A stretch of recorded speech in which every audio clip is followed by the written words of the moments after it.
नमस्कार दोस्तों, मेरा नाम है राजकुमार यादव और हमारी यूट्यूब चैनल में आपका हार्दिक स्वागत है। आई विश आप अपना और अपने फैमिली का ख्याल रख रहे होंगे। हम अपने साइंस श्रृंखला के सेकेंड चैप्टर में पहुंच गए हैं, जिसका नाम है क्या हमारे आसपास के पदार्थ शुद्ध हैं। चलिए हम इस अध्याय के अंतर्गत कौन कौन से टॉपिक पढ़ने जा रहे हैं उनके बारे में थोड़ी जानकारी प्राप्त कर लें। पहला टॉपिक हमारा रहेगा मिश्रण एवं उनके प्रकार, विलयन एवं उनके गुण, विलयन की सांद्रता एवं उनकी विधियाँ, निलंबन एवं उनके गुणधर्म, कोलाइडी विलयन एवं उनके गुणधर्म, मिश्रण के घटकों का पृथक्करण एवं अनुप्रयोग, भौतिक एवं रासायनिक परिवर्तन, तत्व और यौगिक। ये सारे टॉपिक हम इस अध्याय में पढ़ने जा रहे हैं। चलिए आगे बढ़ते हैं। तो इसके बाद ये टॉपिक है हमारे। अब हमारा जो फर्स्ट टॉपिक स्टार्ट होता है वो है मिश्रण। तो मिश्रण क्या कहलाता है उसके बारे में जल्दी से हम जान लेते हैं। ठीक है, तो जब दो या दो से अधिक तत्वों या यौगिकों को किसी भी अनिश्चित अनुपात या मात्रा में मिलाते हैं तो इस प्रकार बने पदार्थ को मिश्रण कहते हैं। इसके कुछ उदाहरण हम देख सकते हैं, वायु, रेत आदि। अब जैसे आपने देखा होगा कि वायु है, अब वायु किस किस का मिश्रण होगा, आपको जनरल इन्फॉर्मेशन होगी।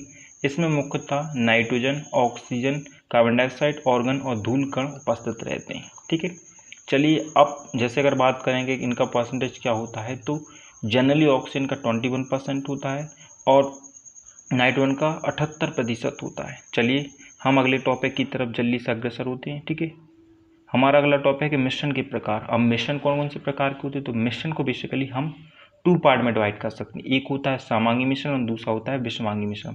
समांगी मिश्रण में क्या होते हैं कि जो तत्व उपस्थित रहते हैं वो समान होते हैं। विषमांगी में क्या होते हैं, ये अलग अलग गुण के होते हैं। चलिए देखते हैं समांगी मिश्रण क्या कहलाता है। देखते हैं समांगी मिश्रण जिसके प्रत्येक भाग में इसके अवयवी पदार्थों का संगठन एवं गुण समान रहता है, समांगी मिश्रण कहलाता है। दूसरा है असमांगी मिश्रण, वह मिश्रण जिसके विभिन्न भागों में उसके अवयवी पदार्थों का संगठन एवं गुण एक समान नहीं होते, असमांगी मिश्रण कहलाते।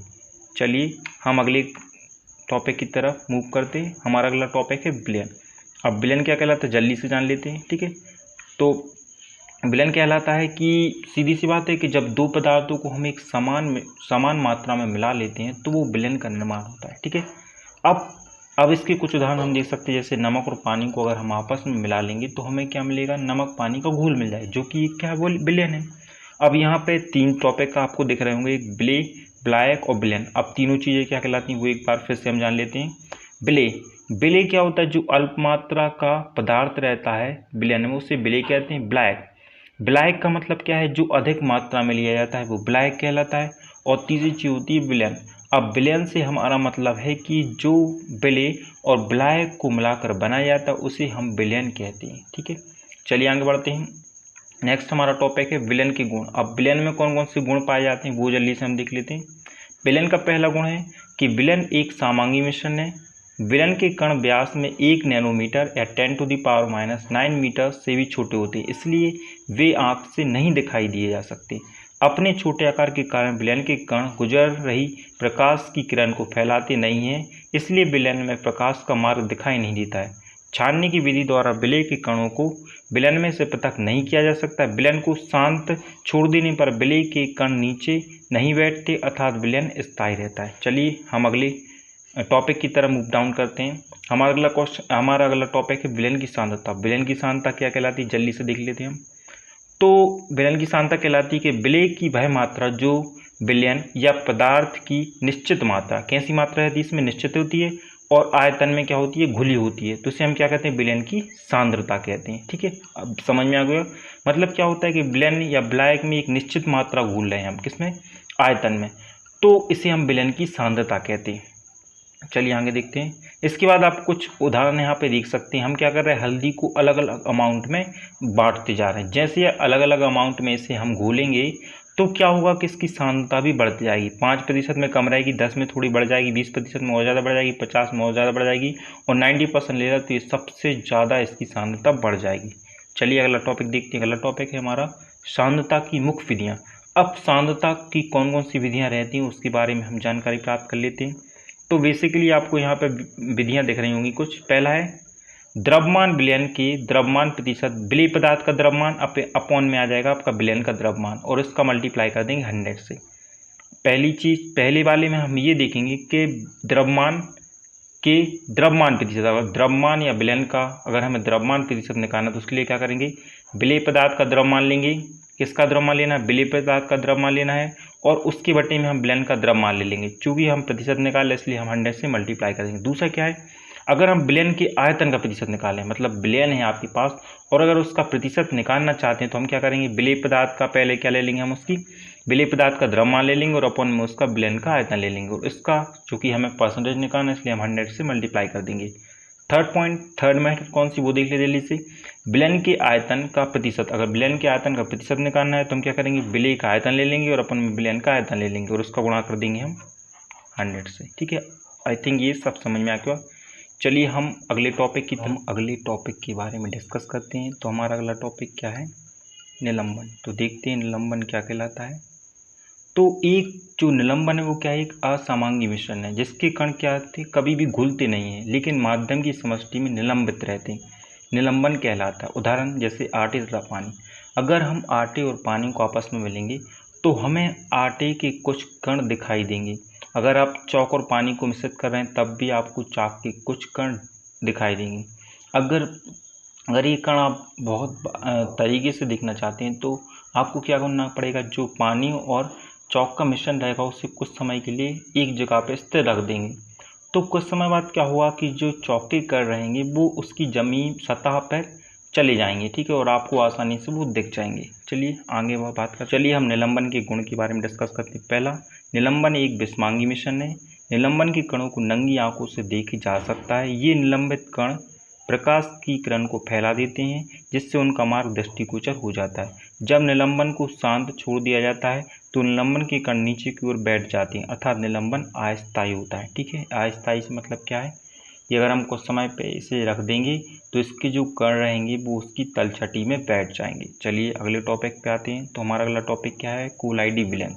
तो कोलाइडी विलयन जान लेते हैं, कोलाइडी विलयन क्या क्या कहलाते हैं। ठीक है, चलिए हम टॉपिक पे डिस्कस करते हैं कि कोलाइडी विलयन के कौन कौन से टॉपिक हैं। तो सबसे पहले कोलाइडी विलयन की हम डेफिनेशन देख लेते हैं कि इसकी डेफिनेशन या परिभाषा क्या है। तो सामांगी, सबसे पहले सामांगी तथा विषमांगी मिश्रणों के बीच का गुण, मतलब सामांगी और विषमांगी मिश्रण के बीच का जो गुण रहता है उसे हम कोलाइडी विलयन कहते हैं। ठीक है, अब कोलाइडी विलयन के कुछ गुण हैं, गुणों के बारे में डिस्कस कर लेते हैं। तो सबसे पहले कोलाइडी एक विषमांगी मिश्रण है। पहला क्या है, ये विषमांगी मिश्रण है।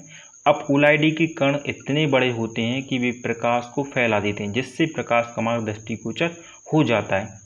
कोलाइडी विलयन को शांत छोड़ देने पर इसके कण तल पर नहीं बैठते, अर्थात ये स्थायी होते हैं। ठीक है, मतलब अगर हमें एक जगह पे छोड़ देंगे तो ये ज़मीन पर नहीं बैठते। ठीक है, अब एक क्वेश्चन बनता है कि जो कोलाइडी कण रहते हैं इनका आकार कैसा होता है। तो जनरली इनका आकार क्या होता है, इनके आकार थोड़ा बड़ा भी होता है। ठीक है, अब बड़ा होने से क्या होता है कि प्रकाश को फैला देती है जिससे इनका मार्ग भी, जिससे प्रकाश का मार्ग क्या होता है, दृष्टिगोचर हो। चलिए हमारा अगला टॉपिक क्या है, मिश्रण के घटकों का पृथक्करण। अब मिश्रण के घटकों का पृथक्करण के अंतर्गत हम फर्स्ट पढ़ने जा रहे हैं रंग वाले घटक को नीले अथवा काले रंग की स्याही को पृथक करना। इसे कैसे पृथक करेंगे उसके बारे में थोड़ी जानकारी प्राप्त कर लेते हैं। चलिए, तो हम क्या करेंगे, आधा बीकर जल लेंगे। अब बीकर के मुख पर वॉच गिलास रखें। अब कुछ बूंद रहेंगी स्याही की, वो वॉच गिलास पर हम डाल देंगे। ठीक है, अब बीकर को गर्म करना शुरू करेंगे। हम स्याही को प्रत्यक्ष रूप से गर्म नहीं करना चाहते, मतलब हम स्याही को प्रत्यक्ष रूप से गर्म नहीं करेंगे बल्कि किसी और के द्वारा गर्म करेंगे। ठीक है, आप देखेंगे जो वॉच गिलास है उसमें क्या होगा, वाष्पीकरण शुरू हो जाएगा। अब वाष्पीकरण होने से क्या होगा कि वह गर्म करना जारी रखते हैं, मतलब वाष्पीकरण लगातार होता रहता है। जब वॉच गिलास पर कोई परिवर्तन नहीं दिखता है तब हम उसे गर्म करना बंद कर देते हैं। इसे ध्यान से देखें और प्रेक्षित करें। ठीक है, अब इसके पश्चात क्या हो जाएंगे, जो आपके नीले और काले रंग की जो स्याही है वो दोनों पृथक हो जाएंगे। चलिए हम आगे टॉपिक पे डिस्कस करते हैं। जैसे आप ये डायग्राम देख सकते हो, यहाँ पे वेपर, ये वेपर दिख रही होगी आपको। यहाँ पे हमने इंक रखा है, ये वॉच गिलास है, वॉच गिलास के ऊपर क्या है, इंक है, और ये क्या है आपका बीकर है। बीकर आपको दिख रहा होगा यहाँ पे, ये आपका बीकर कहलाना। ठीक है, ये दिख रहा है आपको, ये बीकर है और इसको हमने बर्नर के द्वारा क्या कर रहे हैं, इसे जला रहे हैं। ठीक है, अब जैसे ही इसे गर्म करेंगे तो क्या होगा, ये कुछ समय बाद वाष्पित होने लगा। वाष्पित किसे कर रहे हैं, वाटर को वाष्पित करेंगे। अब जैसे हम पानी को वाष्पित करेंगे तो वो क्या कहाँ जाएगा, सीधा स्याही को गर्म करना शुरू कर देगा। ठीक है, इस प्रकार हम काले अथवा लाल स्याही को हम डिफरेंट कर सकते हैं। कोई भी प्रकार की नीली, काली जो भी स्याही है उनको हम पृथक कर सकते हैं, मतलब रंगों को हम सीधा से इस तरीके से पृथक कर सकते हैं। ठीक है, अब दूध से क्रीम को कैसे पृथक करेंगे, दूध है उसको क्रीम को कैसे पृथक करेंगे। तो एक तो हमारी सबसे पहले जनरल मेथड होती है जो कि आप सब लोग अपने घर पे करते होंगे, मतलब दूध को हम क्या करते हैं, सीधा सा गर्म कर लेते हैं। तो इसकी फर्स्ट मेथड है कि दूध को गर्म करके उसको कुछ समय तक रखते हैं। अब जैसे दूध को आप गर्म करेंगे कुछ समय बाद रखेंगे तो उसमें क्या होती है, एक मलाई बनना शुरू हो जाती है, जिसमें वसा की मात्रा दूध के अनुपात से अधिक होती है। मतलब जो मलाई बनेगी उसमें वसा की मात्रा क्या होगी, ज़्यादा होगी। यह तरीके बहुत कम मात्रा में दूध से वसा अलग कर सकते हैं। मतलब इसमें क्या होता है कि जो वसा रहता है वो काफ़ी अल्प मात्रा में होता है। इस तरीके से काफ़ी समय लगता है और काफ़ी टाइम कंज्यूमिंग भी रहता है, इसलिए ये तरीका कम से कम उपयोग किया जाता है। इसका जो सेकंड तरीका रहता है वो आजकल बहुत ज़्यादा उपयोग में हो रहा है। ठीक है, तो चलिए हम सेकंड देखते हैं। तो सेकंड क्या है हमारा, क्रीम स्प्रेटर। क्रीम स्प्रेटर से हम क्या करते हैं, क्रीम स्प्रेटर से दूध की क्रीम को निकालना। यह एक ऐसी मशीन होती है जो कि दूध की वसा का लगभग 66% भाग क्रीम के रूप में दूध से अलग कर देती है। मतलब दूध का 66% भाग क्या होता है, इस मशीन के द्वारा अलग हो जाता है। इस मशीन से दूध को काफ़ी तेज़ी से घुमाया जाता है, जिसके कारण वसा जो दूसरे भाग SNF से हल्की होती दूध से अलग हो जाते हैं। ठीक है, तो अब इसके कुछ हम अनुप्रयोग देख लेते हैं। तो इसके अनुप्रयोग हमारा पहला कि जांच प्रयोगशाला में रक्त और मूत्र की जांच में, डेयरी तथा घर में क्रीम से मक्खन निकालने की प्रक्रिया में, कपड़े धोने की मशीन में भीगे हुए कपड़ों से जल निचोड़ने में। ये सारे जो अनुप्रयोग हैं वो हम इसके द्वारा कर सकते हैं। चलिए आगे बढ़ते हैं। अगला टॉपिक है हमारा आघूलनशील। जब दो आघूलनशील द्रव आपके पास उनका मिश्रण हो तो हम उन्हें कैसे सेपरेट करेंगे या अलग करेंगे, तो वो हम यहाँ पे सीखने वाले हैं। ठीक है, तो हम क्या करेंगे सबसे पहले कि आइए पहले हम क्या करेंगे कि कीप के प्रयोग से मिट्टी के तेल को जल से पहले हम पृथक करने का प्रयास करेंगे। मिट्टी के तेल और जल के मिश्रण को ये क्या करेंगे, हम पृथक्करण कीप में डालेंगे। कुछ देर बाद हम इसे छान छोड़ देंगे। जैसे ही आप छान छोड़ेंगे तो जल और जो तेल के रहेंगे वो क्या होंगे, उनकी परत सेपरेट हो जाएंगी। अब जैसे वो सेपरेट इसलिए होंगी क्योंकि जो आपका ऑयल रहता है उसकी डेंसिटी क्या होती है, कम होती है, जिससे वो क्या होता है उसकी तलछटी में आ जाता है, वाटर क्या होता है आपका नीचे बैठ जाता है। अब स्टार्ट कॉक को खोलेंगे और सावधानी पूर्वक हम जल को क्या करेंगे, नीचे से निकाल लेंगे। इस प्रकार हम दो द्रवों को आसानी से सेपरेट कर सकते हैं। चलिए आगे बढ़ते हैं, इसके कुछ अनुप्रयोग भी देख लेते हैं हम। तो पहला अनुप्रयोग क्या है कि तेल तथा जल के आघूलनशील मिश्रण को पृथक कर सकते हैं। मतलब इस मेथड के थ्रू हम क्या कर सकते हैं, तेल तथा जल के आघूलनशील मिश्रण को पृथक कर सकते हैं। चलिए आगे बढ़ते हैं। हमारा ये आप डायग्राम भी देख सकते हैं। आप यहाँ पे डायग्राम में क्या है कि यहाँ पे स्पार्टिंग फनल है, कैरोसिनॉल है, वाटर है। तो चूँकि जो कैरोसिनॉल रहेगी उसकी डेंसिटी क्या होगी, कम होगी। अब जब इसकी डेंसिटी कम होगी तो ये ऊपर रहेगा और वाटर की डेंसिटी ज़्यादा होने से ये नीचे रहेगा। ठीक है, वाटर का जो घनत्व रहेगा वो ज़्यादा रहेगा जबकि कैरोसिन का घनत्व क्या होगा, कम होगा, जिससे वो ऊपर रहेगा और वाटर नीचे रहेगा। अब हम इसे क्या करेंगे कि स्टॉप वॉक के द्वारा हम इसे बाहर निकाल सकते हैं। ठीक है, आपका वाटर सेपरेट हो जाएगा और आपका ऑयल सेपरेट हो जाएगा। चलिए आगे बढ़ते हैं। अब हम क्या करें, नमक तथा अमोनियम क्लोराइड के मिश्रण को अलग कर रहे हैं। ठीक है, मतलब नमक और अमोनिया का मिश्रण है और उससे हम कैसे अलग करेंगे उसके बारे में जानते हैं। ठीक है, तो सबसे पहले हम क्या करेंगे, अमोनियम क्लोराइड को गर्म करेंगे। अब गर्म करने पर क्या होती है, ठोस अवस्था से सीधे गैस अवस्था में वो परिवर्तित हो जाती है। इस प्रकार उन मिश्रण जिनमें उत्पादित हो सकते हैं मतलब उनमें ऐसे अवयव उपस्थित होते हैं, उन्हें हम उत्पादित ना होने योग्य अशुद्धियों से पृथक करने के लिए उत्पादन की प्रक्रिया का उपयोग करते हैं। मतलब इसमें सीधी सी बात क्या है कि दो जो आपके पदार्थ लिए गए हैं, एक उत्पादित है और दूसरा उत्पादित नहीं है। अब हम जनरली से क्या करेंगे, एक को उत्पादित करा देंगे तो दूसरा जो आपका पदार्थ रहेगा वो हमें सेपरेट मिल जाएगा। ठीक है, पृथक करने के लिए उत्पादन, यहाँ पे आप देख सकते हो कि यहाँ पे पृथक करने से उत्पादन की जो प्रक्रिया रहती है वो उपयोग करते हैं। अब इसके कुछ उदाहरण देख लेते हैं, जैसे अमोनियम क्लोराइड, कपूर, नेफ्थलीन, एंथासिन इत्यादि जो उत्पादित होने वाले योग्य ठोस पदार्थ हैं जिन्हें हम आसानी से सेपरेट कर सकते हैं। चलिए हम अगली स्लाइड पे चलते हैं। तो हमारा अगला, अब इसका डायग्राम देख लेते हैं, कौन से डायग्राम के थ्रू हम इसे समझ सकते हैं। ठीक है, आपको डायग्राम यहाँ पे क्लियर समझ में आया होगा। ठीक है, तो आप देख सकते हैं इसे किस प्रकार से हम दो पदार्थों को सेपरेट कर सकते हैं। ठीक है, कंडीशन वो होनी चाहिए कि एक उत्पादित होना चाहिए और दूसरा उत्पादित नहीं होना चाहिए। चलिए आगे बढ़ते हैं। अब भौतिक और रासायनिक परिवर्तन क्या कहलाते हैं, तो चलिए वो देखते हैं भौतिक और रासायनिक परिवर्तन क्या कहलाते हैं। चलिए, तो भौतिक परिवर्तन में क्या होता है कि कोई नया पदार्थ नहीं बनता, जबकि रासायनिक परिवर्तन में नया पदार्थ बनता है। भौतिक पदार्थ में क्या होते हैं कि इनके गुण क्या हो जाते हैं, नहीं बदलते, जबकि रासायनिक परिवर्तन में इनके गुणों में परिवर्तन आता है। अब पदार्थ के जो अणु रहते हैं, पदार्थ के अणुओं की जो संरचना रहती है उसमें कोई परिवर्तन नहीं होता है, जबकि इसके अणुओं की संरचना में परिवर्तन हो जाता है। इसमें पूर्व पदार्थों को प्राप्त किया जा सकता है, जैसे उदाहरण मोम का पिघलना, नमक का पानी घुलना। ठीक है, मोम का पिघलना, जैसे हम मोमबत्ती को जलाते हैं तो कुछ समय बाद पिघल जाती है, लेकिन अगर उस मोमबत्ती को हम दोबारा फिर से उपयोग कर सकते हैं। नमक का पानी में घुलना, नमक को हम पानी में घोल देंगे और कुछ समय बाद उसे हम गर्म करेंगे तो नमक जो आपका पानी रहेगा वो वाष्पित हो जाएगा और आपका नमक प्राप्त हो जाएगा। यहाँ पे अगर हम उदाहरण की बात करें यहाँ पे, तो इसमें हम क्या करेंगे, पूर्व पदार्थों को प्राप्त नहीं कर सकते। जैसे लकड़ी को अगर हम जला देंगे तो पुनः हमें लकड़ी की प्राप्ति नहीं होगी। अगर हम दूध से दही बना रहे हैं तो दही से हम दूध नहीं बना सकते। ये सारे रासायनिक परिवर्तन कहलाते, सीधी सी बात है। भौतिक परिवर्तन में हम उसकी पूर्व स्थिति को प्राप्त कर सकते हैं, जबकि रासायनिक परिवर्तन में हम उसकी पूर्व स्थिति को प्राप्त नहीं कर सकते। चलिए नेक्स्ट टॉपिक के ऊपर डिस्कस करते हैं, तत्व और यौगिक। तत्व और यौगिक क्या कहलाते हैं, जल्दी से देख लेते हैं। ठीक है, अब सबसे पहले तत्व देख लेते हैं। तत्व क्या कहलाता है, तो जब कोई रासायनिक पदार्थ एक ही प्रकार के परमाणुओं से मिलकर बना होता है तो ऐसे पदार्थों को तत्व कहते हैं। ठीक है, मतलब जो रासायनिक पदार्थ रहते हैं अगर वो एक ही प्रकार के परमाणुओं से मिलकर बने हुए होते हैं तो उन्हें तत्व कहते हैं। कुछ तत्वों के नाम हम देख सकते हैं, जैसे ऑक्सीजन हुआ, नाइट्रोजन हुआ, कार्बन हुआ, ये सारे तत्व कहलाते हैं। इसके अतिरिक्त और भी तत्व हैं। अब दूसरी चीज़ आता है यौगिक, तो वह रासायनिक पदार्थ जो अलग अलग प्रकार के तत्वों के परमाणुओं से मिलकर बना होता है उसे यौगिक कहते हैं। सीधी सी बात है, तत्व में एक प्रकार के परमाणु रहते हैं, जबकि यौगिक में क्या होते हैं, अलग अलग प्रकार के परमाणु होते हैं। ठीक है, इसी के साथ हमारा ये चैप्टर फिनिश होता है। तो ये चैप्टर फिनिश होने के बाद हम विज्ञान से जुड़े कुछ महत्वपूर्ण तथ्यों को जान लेते हैं।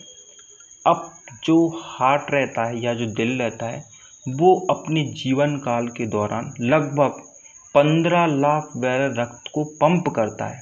अब जो 15 लाख बैरल रक्त पंप होता है ये लगभग 200 तेल के ट्रेन टैंकरों को भरने के लिए पर्याप्त है। मतलब इतनी ज़्यादा मात्रा में ये पंपिंग करता है हमारी बॉडी में। दूसरी महत्वपूर्ण बात यह है कि बारिश की अगर 1 इंच का जो आयतन रहता है वो बर्फ़ की 10 इंच के आयतन के बराबर होगा। मतलब अगर आपको पानी का और बर्फ़ का आयतन मैच करना है तो पानी का आयतन आपको 1 चाहिए पड़ेगा और बर्फ़ का आयतन आपको 10 इंच चाहिए पड़ेगा, तभी ये दोनों मैच होंगे। आई थिंक अब हमारा वीडियो यहाँ पर समाप्त होता है। अगर आपको हमारी वीडियो से संबंधित कोई भी प्रश्न आते हैं तो प्लीज़ आप कमेंट बॉक्स में बताइए। आई विश आपको हमारा वीडियो समझ में आएगा और हमारा वीडियो देखने के लिए आपका बहुत बहुत धन्यवाद। इसके अतिरिक्त अगर आप किसी और की मदद करना चाहते तो प्लीज़ इस वीडियो को दूसरों को भी शेयर करें ताकि वो भी अपनी पढ़ाई कर सकें। Thank you for watching my video.